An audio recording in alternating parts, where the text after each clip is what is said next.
Moi kaikki! Tässä videossa mä kerron mun Summer Bucket Listin 2025.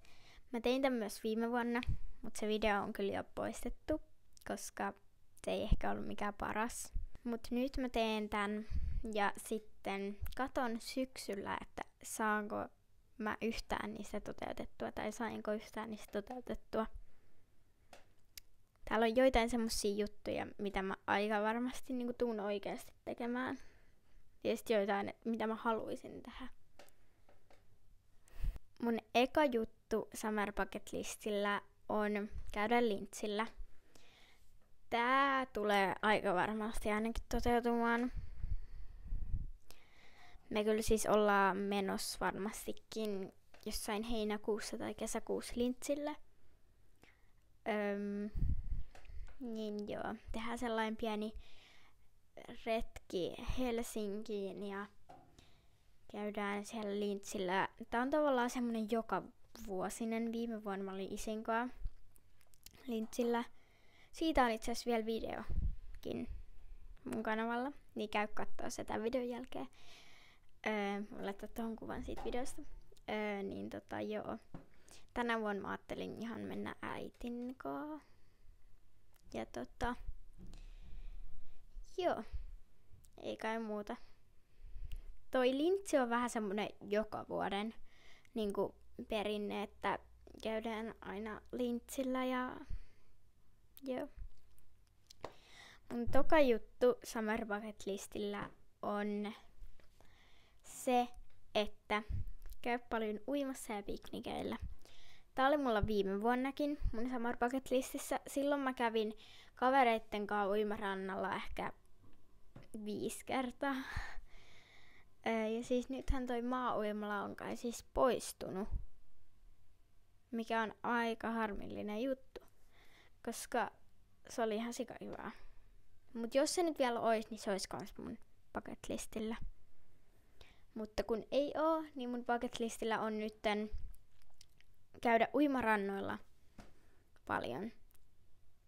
Koska se on se kesäjuttu tavallaan, käydä uimarannoille, vaikka ottaa jotain eväitä ja tälleen. Siitä päästäänkin aasinsiltana 3. kohtaan Summer Bucket Listissä. Eli käydä piknikeillä.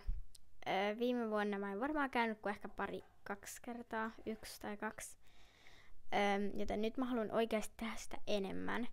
Koska mä rakastan käydä piknikellä, mä rakastan ottaa evästä ja mä rakastan mennä vaikka just jonnekin uimarannalle. Ja sit syön niitä eväät vaikka kaverin kanssa. Ja tälleen, niin joo. 4. juttu on ihan vaan ottaa rennosti. Koska kesällä pitää ottaa rennosti. Mä en halua ottaa mistään mitään paineita kesälomalla, en koulusta, enkä mistään. En mä yleensä ota YouTuben teostakaan paineita, mutta niin. Joo. Ottaa rennosti ja olla paineeton. Sitten 5. juttu Summer Bucket Listillä on syö paljon parvekkeella. Mä tiedän, että tää on niin random, mutta oikeesti mä rakastan syö esim. Aamupalaa parvekkeella kesällä, kun talvellahan se ei onnistu. Niin syö paljon aamupalaa parvekkeella. Tekee vaikka jonkun ihanan aamupalan ja sitten menee parvekkeelle, niin se on niin ihanaa kesäisin. Joo. Mä en nyt enää pysty näyttämään sormilla, mutta 7. Summer Bucket List juttu on tehdä teille vihdoinkin 24H-haasteita. Mä tiedän oikeasti. Mä oon luvannut tehdä näitä joku puoli vuotta sitten, mutta en ole vieläkään saanut aikaiseksi. Joten nytten mun on pakko tänä kesänä kuvata teille niitä. Ja mulla on itse asiassa mielessä mun kaverin kanssa aika hauska haaste. 24H-trampalla. Koska mun kaverilla on tramppa. Ja me rakastetaan olla siinä trampalla. Sitten 8. kohta mun Summer Bucket listissä on olla paljon kavereitten kanssa. Se on tosi tärkeää olla paljon kavereitten kanssa. Mulle se on ehkä jopa ollut silleen vähän niinku vaikeeta vaan soittaa kavereille ja lähteä ulos, kun koulussa niitä näkee joka päivä. Mut silleen nyt kesällä mä lupaan olla ihan sikana kavereitten kanssa. Ja joo. Sitten mun viimeinen eli 9. kohta on se, että mä haluan koota palapelin. Kyllä, palapelin. Vähintään 1 tai 2 palapeliä.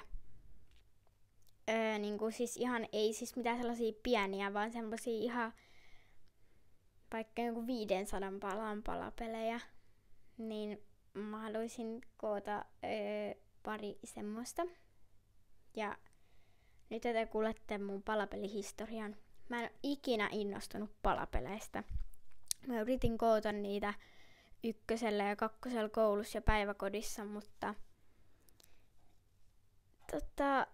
en mä tiedä mikä siinä oli, mutta ei se vaan lähtenyt. Joo, niin nyt mun tavoite on koota paljon palapelejä. Tai ei edes paljon, vaikka 2 riittää oikeasti.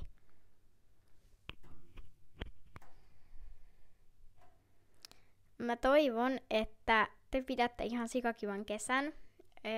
Nythän on siis vasta toukokuun joku 4. päivä, kun mä kuvaan tätä. Niin kesäkuuhan on vasta jonkun alle kuukauden päästä täällä, mut silti nytkin paistaa aurinko. Joten nauttikaa oikeesti. Nauttikaa kaikesta kesästä ja kaikesta ja joo.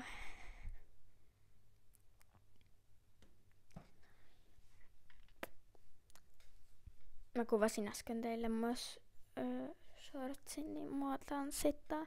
No niin joo, tilatkaa kanavaa ja nähdään ensi videossa. Moikka!